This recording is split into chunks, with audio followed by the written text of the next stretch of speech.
It's a case for Nick Carter, master detective.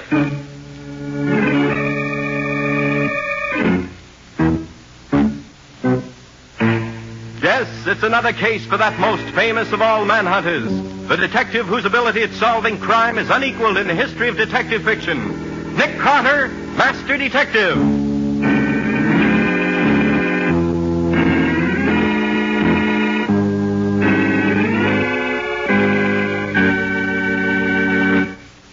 But, Mr. Sweet, that sort of thing is entirely out of my line. Yes, I suppose it is, Mr. Carter, but after all, you are our official investigator. All right. I'll have one of my men take care of it. Now, tell me again what you want me to do. One of our clients is being sued as a result of an automobile accident in which a woman was very severely injured.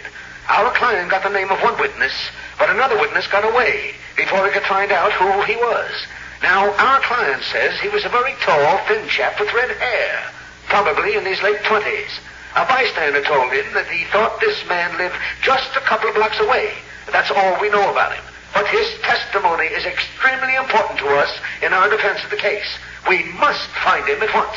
All right, Mr. Sweet, we'll find him. Where was the collision? Corner of Boylston Avenue and 2nd Place on the north side. And this red-haired young man lives a couple of blocks from there in some unknown direction? That's what we believe, Mr. Carter. All right. I'll send Mr. McGlynn out at once. Thank you. As soon as we have something definite, I'll let you know.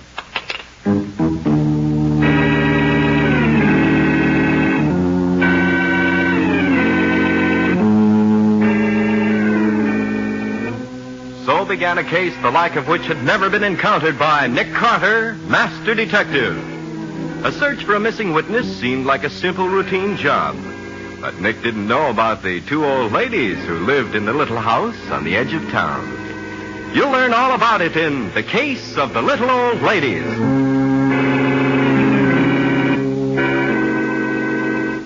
You say you don't know nobody with red hair? No, I don't. Keep on trying. Of all the jobs for a great detective like me, going from door to door looking for a guy who probably don't even exist. I never knew Nick to fall for such a dumb stunt before, and he had to wish it on me. I don't know why I don't quit. 47 houses I've been to. Nobody ever seen a guy like I'm looking for. But I heard about every kind of fella but the kind I want. Yes? Who is it, please? Good morning. I wonder if you can tell me anything about a tall, thin young man about 26, 28 years old with red hair. Well, now, let me see. I know almost everybody in this neighborhood. We've lived here a great many years. If you'll come in, I'll ask my sister if she recalls such a person. Oh, now, ma'am, I don't want to put you to no trouble. No trouble at all. We'll be glad to help you if we can. Do come in, please. Well, all right. Of course, I want to find this fellow, so if you can help... Of course you do. Edith? Yes? Will you come here a minute, dear? What is it, Mary? Can I... Oh, Edith, this is Mr. Waldo McGlynn, ma'am. Chief Assistant to Nick Carter. Mr. McGlynn. How do you do, Mr. McGlynn? How are you, ma'am? Mr. McGlynn says he's looking for a tall, thin young man with red hair, about 26 or 28 years old. Do we know such a man? Well, now let me see.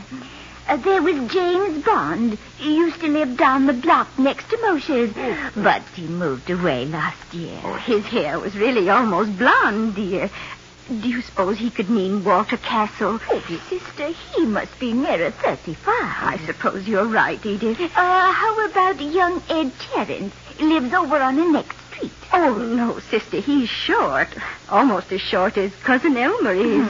So he is. Oh, look, ladies, it's awful good of you to take all this trouble just to help me find this young man, but I don't want to... No trouble at all, Mr. McGlynn. We just don't seem to be able to do it. Mary, maybe Mr. McGlynn would like a cigar while he's waiting. Of course, I'll get him one. They're in the box on the table behind him. No, don't get up, Mr. McGlynn. I'll get it for you. I hate to have you doing all this for me, ladies. If you'll just... Mr. McGlynn, don't move. Just sit where you are. What in the name of... This is a gun you feel on the back of your neck, and if you don't stay very quiet, it'll go off. And you'll never find this young man you're not looking for.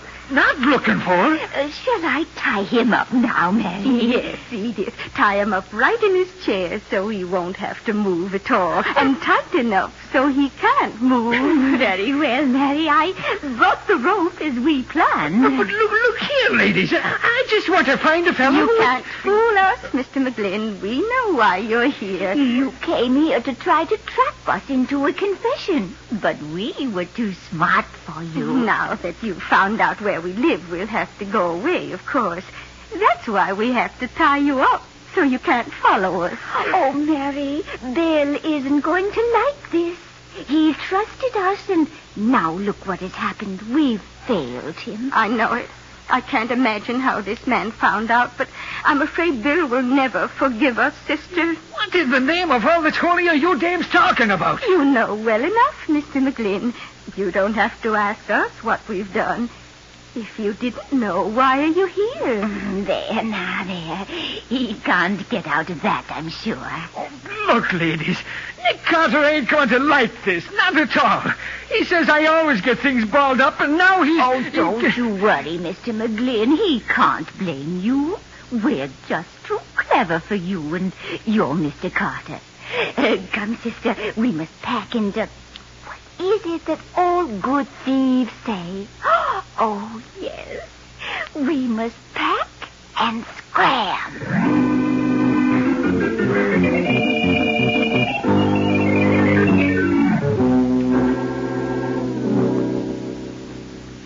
There you are, Waldo. Free as a bird. Oh, thanks, Cubby boy. Oh, dear, can't move. I'm stiff as a board. Ah, you'll be all right in a minute or two. Now, listen, Waldo. You say these two old ladies tied you up so as to give them time to move out? Yeah, that's what they said, Nick. They thought I had the goods on them for something I didn't know nothing about. Well, couldn't you guess what that something was from what they said? Yeah, not a single guess could I give, Nick boy. They was altogether too cagey for me. Oh. One of them said something about thieves, but that was all. Oh, by the way, Nick, I forgot to ask you, how did you happen to find me here? That was easy. Patsy told us what route you were planning to follow, and we followed you. Oh. You had called at the house on the left, but you never got to the one on the right. This house being empty, it was a good bet that you were here. Nick unlocked the door, and here you were, waiting for us. Waiting for you? And what else could I be doing but wait? Oh, you and your bum jokes. Now, listen, both of you, listen. There's something going on here that's bigger than a lost witness, and I'm going to find out what it is. But what can we do, Nick? Waldo doesn't know what it's all about, and the old ladies have gone. So what do we have to go on? Nothing. We've got to find something. The best place to start looking is right here in this house. So search every room thoroughly. Don't miss a thing. I'll get busy, both of you.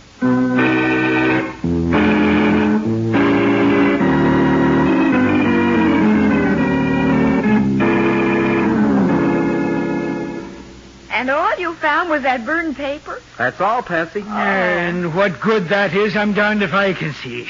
When a piece of paper is burned as bad as that was, so you can't even see if it had writing on it or not, I give up. Oh, that's where science comes in, Waldo. If science can tell Nick what was on that paper, I'll take my hat off to it.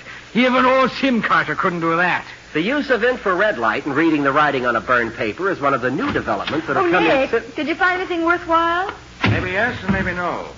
Fortunately, that burned paper we found in the ashtray was a good grade of paper and didn't crumble before I could look it over. Well, what'd you find, Nick? That piece of paper was really two separate pieces of paper. One was a wrapper off a bundle of bills, showing that the package was put up by the First Mutual Bank on Canal Street and had contained $100, probably in small bills. The other was part of a letter. Or what did it say? All I could make out was, "Another month, dear aunts. It'll be safe to use the money. So we..." And that's all. Fat lot of help that is. Patsy, do we have any record of the First Mutual Bank being robbed in the last year or so? Oh, I'll see, Nick. The money this wrapper was on obviously came straight from the bank. No, nothing on the First Mutual at all. But the records show there was a payroll robbery about 6 months ago, in which the payroll messenger was robbed of $153,000 that came from that bank. What was the firm that was robbed? It was the Brownson Industrial Corporation, just across the river. You know that big plant on Market Street? All right. Let's call on the Brownson Industrial Corporation. I'm going to see this thing through to the end.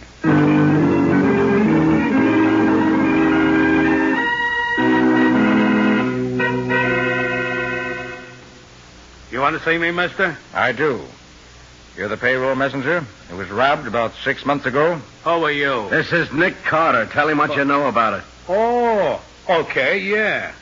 The guards that came with me from the bank left me at the side door of the office building as usual, and I came along inside. There's a short corridor there, about 10 feet long, with a turn at the end. Leads into the general office. Well, I was just coming to the turn when a couple of old ladies stopped me, and Nick. Later, Walter, later. You say 2 old ladies? Yeah. This couple of old ladies stopped me and asked me how to get to the metal shop. I stopped to tell them, and all of a sudden, I got a sack on the back of the head. Knocked me cold. Then what happened? How do I know? I was out cold. And when I came to, the assistant cashier was bending over me, trying to wake me up. My money bag was cut open. The money was gone, every nickel of it. Did anyone else see these 2 old ladies around? Yeah. The gate man who let them in. They said they was coming to see their nephew, Walter Bascom, a clerk in the office here. So he let them go by without waiting for an okay. But Bascom never saw him. He says he ain't even got an aunt. And he didn't leave his desk all afternoon. Were they seen after the robbery? Oh, they was out of the gate before the alarm was give out. The gate man saw him go. Can you describe them? Well, they looked like a couple of sweet little old ladies. Maybe like your pet grandmother. One was short and chubby. The other was about middle-sized, kind of slender-like. The same, Nick. The very same. You're sure of that, Walter? There couldn't be no mistake, Nick. Look, you didn't find any clues as to who slugged you. No suspects at all? Nah, not a one. But it must have been somebody who works in here. Couldn't have happened like it did no other way. Okay, thanks. Well, so long. Well, Nick, looks as if this is as far as we go. No, Matty, there's just one more chance. Huh? I have the photograph I made of the piece of burned letter we found at the old lady's place. Yeah? If the writer was the thief, it seems very probable. And if he does work here, as that messenger seemed to think, we might compare the writing on the letter with samples of the writing of the employees in the plant. Oh, but, Nick, that would take forever. There are several thousand employees here. Yeah, them 2 dames would die of old age before we got that job done like as not. Nick, Yes, Walter? I just happened to remember. When them 2 old dames was tying me up, they kept talking about somebody named Bill. Huh? You sure of that? Sure, I'm sure. They said this Bill was going to be pretty sore at them for getting found out. Oh, Nick, this makes the search for the thief a whole lot easier. Why, sure. We just look at the handwriting of every guy in the plant named William. There may be a lot of them, but it'll be a whole lot easier than checking up on everybody who works here. Well, Walter, it looks as if you remember that name just in time. Come on. The personnel manager ought to be able to dig up a specimen of this Bill's handwriting for us.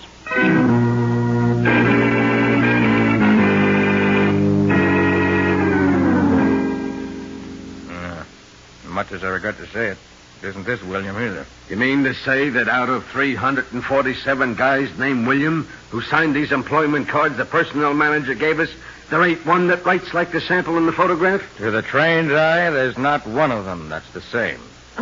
Oh, Nick, that means the whole theory that an employee stole the money is out the window. Yeah, that leaves us exactly nowhere. Nick, maybe the guy's name ain't William at all. Bill could stand for some other name. Why, of course, Walter. That's the answer. It must be. His name was Wilbur or Wilford. Well, come on, let's get busy. We only have a few hundred more names to look through.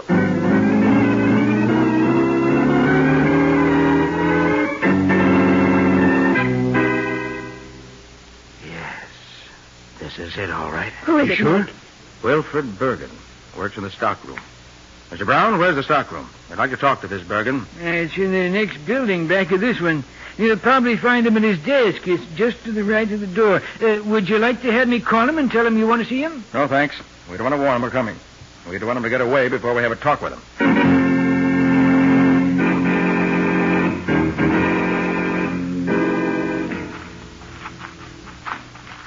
Boy, that job sure was a neat setup. This Bergen watches the messenger, sees how he goes through this little corridor every time he comes back with the payroll, tells the old dames what they're to do, and it all works out just as slick as grease. Yes, the old lady stopped him in the right place, and Bergen socked him. And they shielded him while he cut open the money bag. And they calmly went home, taking their money with them, probably in one of those shopping bags women carry. And Bergen went back to work, and that was that. Yeah, and they're waiting until the money cools off so they can spend it. Uh-huh. I wonder where they hid it while they're waiting. I hope Bergen will answer that for us. There he is, Nick. Uh-oh. Yeah. You Wilfred Bergen? That's right. Bergen, this is Nick Carter. He wants to ask you a few questions. Question? About what? Bergen? Where did you hide the money you got from the payroll robbery 6 months ago? Why, I don't know what you're talking about. No? I think you're Jew. You and your aunts knocked out the messenger and stole the payroll amounting to $153,000. Now, what did you do with it? You're crazy. I had nothing to do with that. Better come clean, Bergen. We got you dead to rights. You think you can make me confess something I didn't do? You're nuts. Bergen, is this your employment card? Yes, it is. What about it? Does this photograph show part of a letter you wrote to your aunts recently? Let me see it. Hey, come back here. Stop or I'll shoot. Nicky's falling down the stairs. Come on, maybe he isn't hurt bad.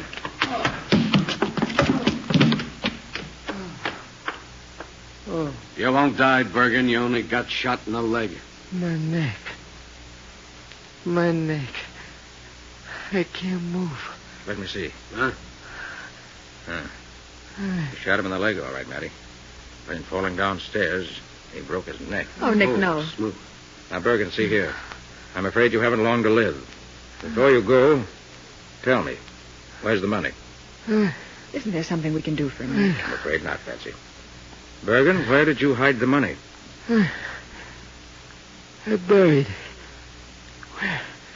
Where you'll never find it. You might as well tell us where you buried it, Bergen. We can get your aunts to tell. They'll never tell you. I did it alone. Find it if you can. I stole it. If I can't have it, no one... Is he gone, Nick? Yes, Matty. He's dead. And the secret of where he hid the money died with him. Well, look, I ain't given up yet. If he buried it like he said, it's probably buried somewhere around that house where his aunts live. Now, I'm going to have a gang start digging there bright and early tomorrow morning. Good luck to you, Matty. I'll drop in on you later to see how you make out.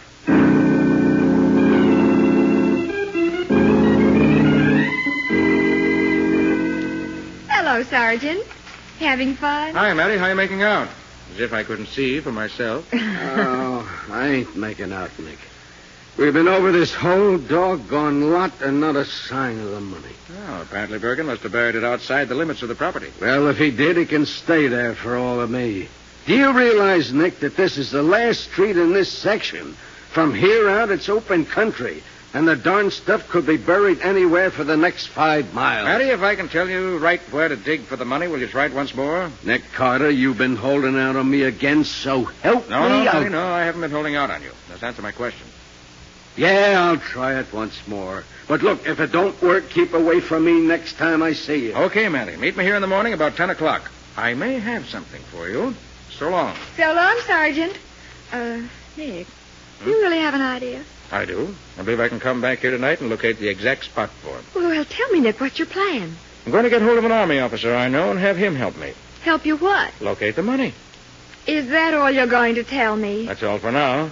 I like to surprise you, Patsy. Oh, someday you'll tell me something and I'll surprise you. I'll probably drop dead at your feet.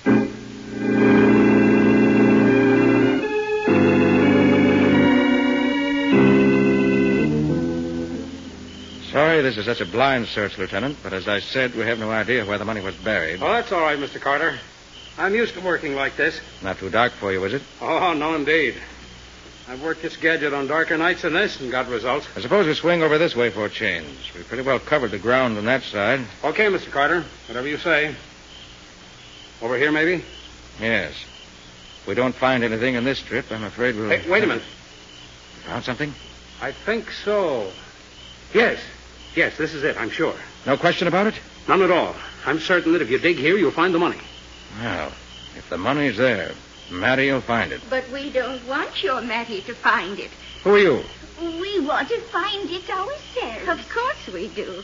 The money belongs to us. Now. Why, of course. You're the two old ladies who tied Waldo up and left him in the house the other night. Well, what brings you back here now? The money, of course. I mean, how did you know we were out here? We didn't, but we read in the late evening paper last night that the killing of our nephew Bill had solved the payroll robbery and that the case was closed. And so we felt that it would be perfectly safe to come back here and get our money. And when we did, we found you here. We've been watching you for a long time from behind the trees. Oh, yes. And now that you're here, how do you propose to go about digging it up? Oh, I'm sure we can persuade you to do that for us, Mr. Carter. Oh, really? What makes you think so? This? Hey, they got a gun, Mr. Carter. We have 2 guns, one for each of us, and we both know how to shoot very straight. Our dear departed father taught us when we were girls. Now, look, ladies, you better let me have those guns. Somebody might get hurt. Nobody's going to get hurt, Mr. Carter, if you start digging. Now, look here. A joke's a joke. This is getting too... Mr. Carter, put your hands up over your head. No. You too, soldier, you put your hands up, too. What do we do, Mr. Carter? We don't do anything. We just... Hey! It went right past my ear. Are you putting your hands above your head now, Mr. Carter? Now, see here. This is all very silly. I guess we better do it. I'd rather be silly than dead. That's very wise of you. Okay. My hands are up. You'd better see if either of them is carrying a pistol, sister. I read in a book that that's always the first thing to do in such cases. Excuse me, please. The soldier doesn't have one. Oh? Oh, look, Edith. Mr. Carter has 2 pistols. Aren't they beautiful? Oh, put them over by that stump, Mary, where they'll be safe. Now, will you start digging, Mr. Carter? I can't. I haven't a shovel. I'll get you one. I remember seeing one in the cellar of our house. It isn't a very good one, but you can use it. You wait right there. I'll be back. He'll wait for you, sister. Won't you, Mr. Carter? It looks that way. But now look here. It's no good. The police will be here before I can possibly get the hole deep enough to find the money. It's 3:00 already. Oh, then I'm afraid that will mean you'll have to hurry, Mr. Carter. We must have the money before the police come back. So you'd better take your coat off and get ready to dig real fast.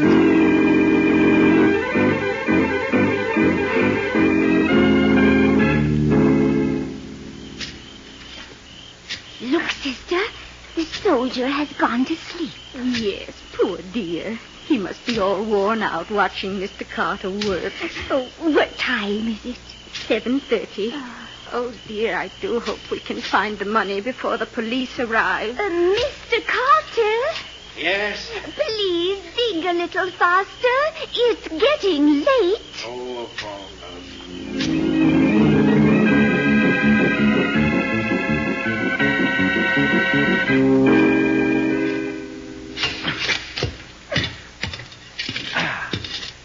That's it, all right.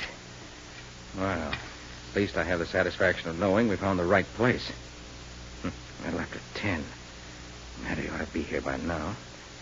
Are you two still up there? Yes, we are. So don't stop digging. We must get that box before the police arrive. I don't have to dig anymore. I found it. You found it? Sister, wake up. Mr. Carter's found the money for us. Isn't he nice? He's found it. Oh, what a lovely man he is. Soldier. Yes. Will you help Mr. Carter get the box out of the hole, please? You mean he's found it? Yes, I found it. Oh, here it is. Can you reach it? Just a little higher. Yeah, that's it. I've got it. My, that isn't a very big box to hold all that money, is it? Why, I believe I could carry that myself. Of course we can. Here, soldier, I'll take it. Here you are. Thank you. Now, please jump down into the hole with Mr. Carter. What? Do what? Jump into the hole with Mr. Carter. It's big enough to hold you both. Oh, boy. And I think we'll be gone by the time you get out. The hole is over 8 feet deep. You better do as she says, Lieutenant. You know how loudly that gun of hers can speak. Okay. Watch out. How do you do? Oh, thank you both very much. Yes, thank you so much. I hope we meet again sometime. Goodbye. Goodbye. Oh, I hope this story never gets around. Nick Carter and a lieutenant in the U.S. Engineers made prisoner by 2 little old ladies. And 2 little old guns. You can't forget those. Well, come on, let's get out of here. Give me a boost, will you? Yeah. And I'll haul you out. I rather think they won't get very far.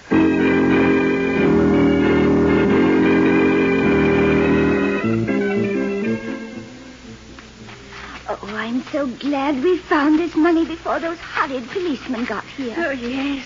We can go in the house and wrap it up so no one will know what it is. Yes. Then we can go back to our old home and live comfortably for the rest of our days. Yes, dear. Oh, watch out for that first step. That'll be far enough, ladies. Stand right where you are. Where did you come from? Watch out for them, Matty. They're dangerous, I know. What do you want with us, officer? I want you, and I want that box of money you got there. And don't try reaching for your guns. It won't be healthy for you. Oh, look, Sergeant, there comes Nick and that army man. What? Oh, dear, they must have gotten out of the hole. You mean Nick and the other guy was in the hole where that box was? Yes. We hoped they wouldn't get out till after we'd gone. That nice Mr. Carter dug the money up for us all by himself. Nick dug it up? Well, I never. Hey, Matty, have you got the money? Yeah, the money and the dames both, and they won't get away from me, I can tell you. Well, I gotta say one thing for old Sim Carter. He never let a couple of old dames get him in a hole. He knew how to handle women, he did. What happened to all your science, Nick? The science was on their side this time, in the form of a couple of guns. And they could shoot them, too, believe me. Now, you both stop razzing Nick. He did the best he could. Didn't you, Nick? Yes, Patsy, I did the best I could. I stalled around with the digging until time for Matty to show up. Of course, if they hadn't been two old ladies, I could have... Yeah, sure, we know. If they hadn't been so weak, you could have overpowered them both, single-handed. Hey, Nick, tell me, how'd you ever find where that money was buried? Patsy said you was using some kind of a trick device. It's just a mine detector, Waldo, same as they use in the war to find hidden mines. Oh. The detector can find hidden metal even when it's buried as deep as this box was. How deep was it, Nick? 8 feet. And if you don't believe me, look at these blisters. Oh. Nick, look. See that chap standing there watching us? Certainly I see him. What about him? Red hair, tall, thin. Must live in this neighborhood or he wouldn't be standing there kibitzing. Isn't that the witness Waldo started out to find? Well, you're right, Patsy. And as Matty has the thieves and the money, and we have our witness, we can consider the case closed. Except for these blisters of mine. Nick, boy, your old father used to say, never be ashamed of honest toil. Remember that, Nick. Never be ashamed of honest toil, even if you do happen to be doing it at the point of a gun.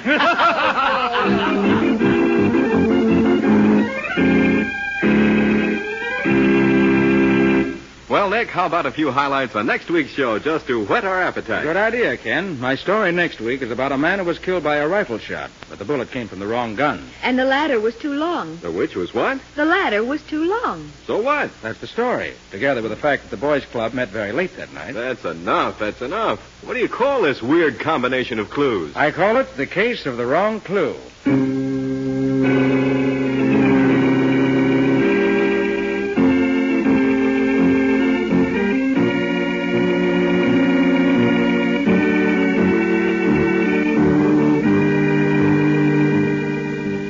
Carter, Master Detective, which is produced and directed by Jock MacGregor, is copyrighted by Street and Smith Publications, Incorporated. Pictured stories of Nick Carter appear in every issue of the Shadow Comics. In The Return of Nick Carter, Master Detective, Lon Clark is starred as Nick, Charlotte Manson is featured as Patsy, Matty is played by Ed Latimer, Waldo by Humphrey Davis, and Scubby by John Kane. Original music is played by George Wright. Script is by Jock MacGregor. Any resemblance in these programs to actual persons, living or dead, or to actual places is purely coincidental. Nick Carter, Master Detective, is presented over most of these stations each week at this same time. This is Ken Powell saying so long until next week.